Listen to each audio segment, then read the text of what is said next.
2024 లేదా 25లో డిగ్రీ లేదా బీటెక్ చదివారా? సాఫ్ట్‌వేర్ జాబ్ కోసం ఎదురు చూస్తున్నారా? అయితే కోడ్ జ్ఞాన్ 100 డేస్ కోర్సులో చేరండి. జాబ్ సాధించండి. నమస్తే, వెల్కమ్ టు సుమన్ టీవీ. నేను మీ యాంకర్ శ్రీ. రైట్ నో మనతో పాటు ఉన్నారు హైకోర్టు అడ్వకేట్ అలగరి రవీంద్రనాథ్ గారు. రీసెంట్గానే అంటే ఇప్పటి వరకు ఎన్నో రకాల అవార్డుల గురించి మనమైతే వినడం జరిగింది. అందులో భాగంగానే సిక్కిం ప్రభుత్వం కొత్తగా శ్రవణ్ కుమార్ అవార్డుని అయితే అందించడం జరుగుతూ ఉంది. అసలు ఈ శ్రవణ్ కుమార్ అవార్డు అనేది ఎవరికి ఇస్తారు, ఏ సందర్భాల్లో ఇస్తారు, దీనికి ఉన్న ప్రత్యేకత ఏంటి, వీటన్నిటి గురించి ఈ రోజు మనకి క్లారిటీ ఇవ్వడానికి అలగరి రవీంద్రనాథ్ గారు ఉన్నారు. అడిగి తెలుసుకునే ప్రయత్నం చేద్దాం. నమస్కారం సార్. నమస్తే అండి శ్రీ గారు.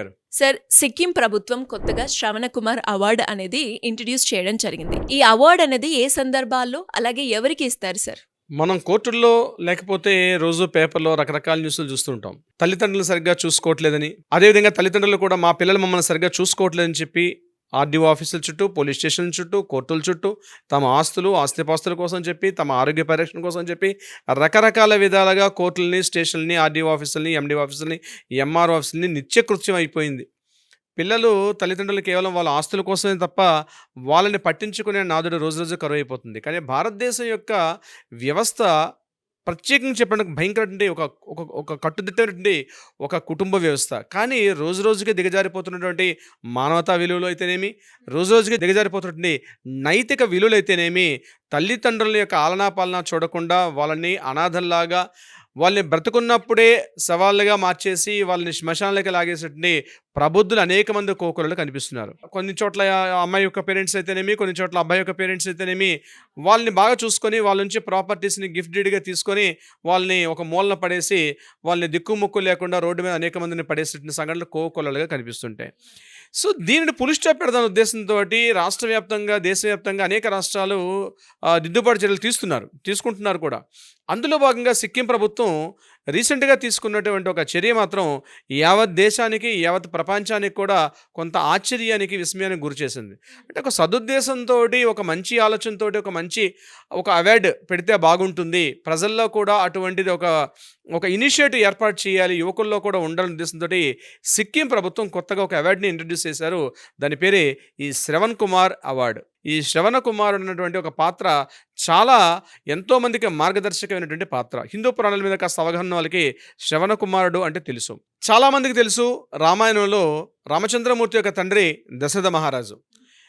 దశరథ మహారాజు ఓసారి, అంటే ఇంకప్పటికి తనకి పిల్లలు ఇంకా పుట్టలేదు, అటువంటి సందర్భంలో ఓసారి వేటకి వెళ్తాడు. వేటకి వెళ్ళేసరికి ఒక చోట ఏమవుతుందంటే ఆయనకి శబ్దభేది అన్నటువంటి ఒక భేదిని ప్రయోగించే ఒక విద్య ఉంటుంది దశరథ మహారాజుకి. దాని ద్వారా ఎక్కడైతే శబ్దం వస్తుందో ఆ శబ్దం వినిపిస్తున్న వైపు జస్ట్ కళ్ళు మూసుకొని కూడా తన బాణ ప్రయోగం చేసే ఆ విద్య కలిగి ఉంటాడు దశరథ మహారాజు. ఒక సందర్భంలో వేటకెళ్తున్న సమయంలో ఒక మడుగు దగ్గర ఒక నీటిలోంచి ఒక కుండ బోర్లిస్తూ బుడబుడమని సౌండ్ వస్తుంది కనిపించి, ఆ ఇటువైపు అయితే సౌండ్ వస్తుందో ఆ శబ్దం వినిపించిన వైపు తన యొక్క బాణాన్ని సంధిస్తారు. ఆ బాణాన్ని సంధించిన కొద్దిసేపటికే ఒక అబ్బాయి చనిపోతూ కూడా, హార్తనాదం చేస్తూ కూడా చనిపోయినటువంటి ఒక గట్టిగా ఏడుపు వినిపిస్తే పరిగెత్తుకుంటూ ఆ ప్రదేశానికి వెళ్ళి చూసేసరికల్లా ఒక ఒక ఒక చిన్న కుర్రాడు, ఒక 14-15 సంవత్సరాల ఒక బాలుడు అక్కడ బాణం గుచ్చుకొని విగతజీవిగా కనిపిస్తాడు. చేతిలో ఒక మట్టి కొండ ఉంటుంది.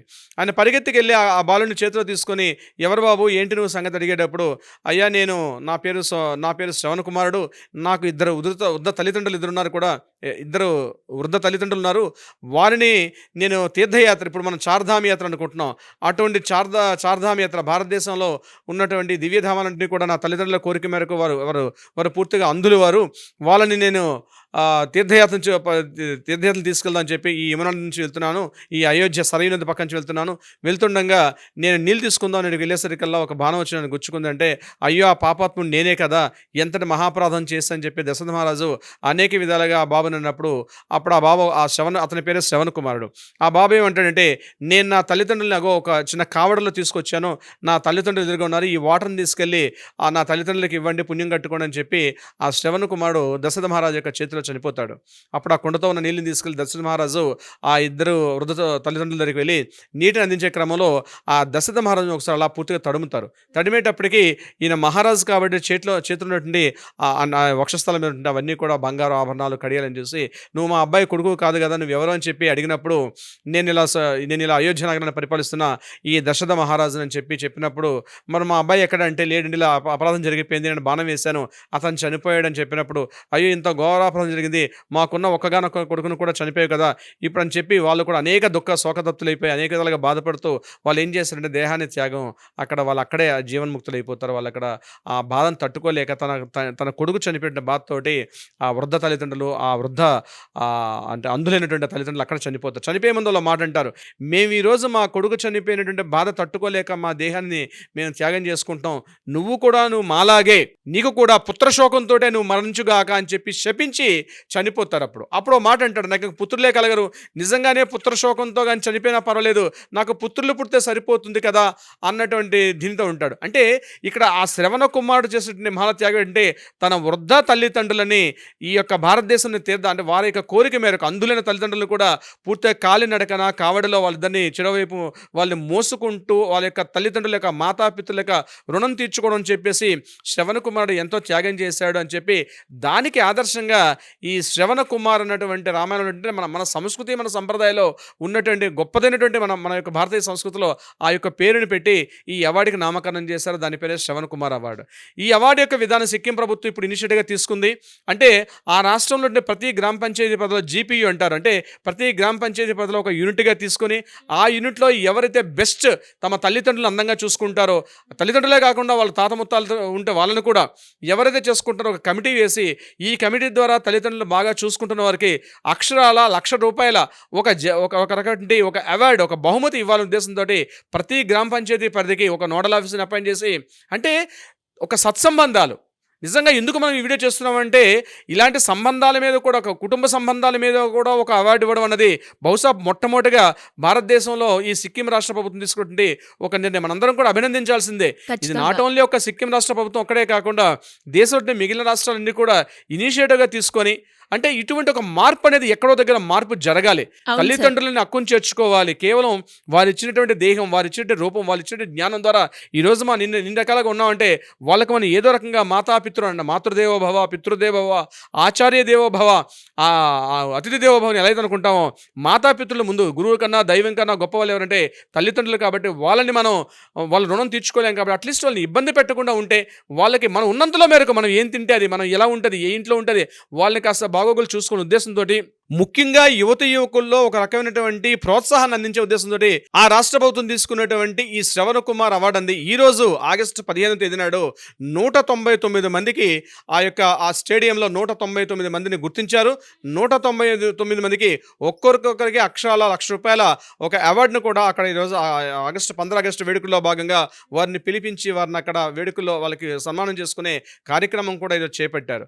సో 15 ఆగస్టు వేడుకల్లో కేవలం స్వాతంత్ర్యం వచ్చింది అన్నటువంటి వేడుకలు జరుపుకోవడం కాదు, ఇటువంటి ఉత్తమోత్తమైనటువంటి ఒక సమాజానికి ఉపయోగపడడం నేను చేస్తున్నాను. ఇప్పుడు సమాజం అనేది తర్వాత సంఘం బాగుంటే, అంటే ఇల్లు బాగుంటే వీధి బాగుంటుంది, వీధి బాగుంటే ఊరు బాగుంటుంది, ఊరు బాగుంటే ఆ జిల్లా బాగుంటుంది, జిల్లా బాగుంటే ఆ రాష్ట్రం బాగుంటుంది, ఆ రాష్ట్రం బాగుంటే ఎంటైర్ దేశం కూడా బాగుంటుంది. అంటే ఆ బాగుపడ్డం అంటే మన ఇంటి నుంచే సంస్కరణ మొదలవ్వాలి. మన ఇంటిలోనే మనకు ఒక మంచి వ్యక్తిత్వం, మంచి ఒక ఉన్నత భావజాలం ఉన్నప్పుడే ఆ దేశంలో ఉన్నతటువంటి ఎక్కువ మంది ఉన్నత భావాలు ఉన్నటువంటి వ్యక్తులు కలిగి ఉన్నటువంటి యువకులు ఉండగలిగితే ఆ దేశం కూడా అన్ని విధాలుగా సర్వసభ్రతని సర్వంగా అభివృద్ధిని కూడా సాధిస్తున్న ఉద్దేశంతో సిక్కిం రాష్ట్ర ప్రభుత్వం తీసుకున్న ఈ శ్రవణ్ కుమార్ అవార్డు ఏదైతే 2025 ఉందో, ఇది మిగిలిన రాష్ట్ర ప్రభుత్వాలు కూడా ఆచరించి వచ్చే ఏడాది మరికొన్ని రాష్ట్రాలు ఇనిషియేటివ్గా చేసుకుని ఇటువంటి నాట్ ఓన్లీ ఒక అవార్డ్స్ ఇచ్చేసామని సరిపోకుండా ఇంకా వృద్ధులకి ఇన్ని రకాలుగా చేయాలంటే అన్ని రకాలుగా చేయడం వల్ల తప్పనిసరిగా ప్రజల్లో ఒక మంచి మార్పు వస్తుంది. వృద్ధులైన తల్లిదండ్రులకి మనం ఏదో రకంగా ఇతోధిక సహాయం చేసేవాళ్ళం అవుతాం. అనేక చట్టాలు, అనేక రకాల సంస్కరణలు ఉన్నప్పటికీ కూడా ఇదొక రకమైన మార్పు అనేది అవార్డు ఇవ్వడం అనేది గొప్పగా మనం అభినందించాల్సిన విషయమే సిక్కిం రాష్ట్ర ప్రభుత్వానికి. సిరిగారు ట్రూ సార్, మీరు అన్నట్టుగానే సిక్కిం ప్రభుత్వం తీసుకున్న డిసిషన్ ఏదైతే ఉందో అందరికీ కూడా ఇది ఒక ఇన్స్పిరేషన్ గాను అలాగే ఒక మోటివేషన్ గాను ఉంది. అండ్ మనం మాట్లాడుకుంటే లైక్ అది మన బాధ్యత.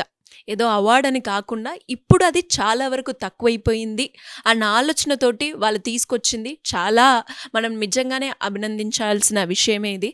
అండ్ ఇలాంటివి ఇతర రాష్ట్రాల్లో కూడా ఇంప్లిమెంట్ చేస్తే చాలా బాగుంటుంది. Thank you sir, thank you so much. Thank you so much Shri గారు. సుమన్ టీవీలో మీ పర్సనల్ అండ్ బిజినెస్ ప్రమోషన్స్ కోసం కింది నెంబర్కి కాంటాక్ట్ చేయండి.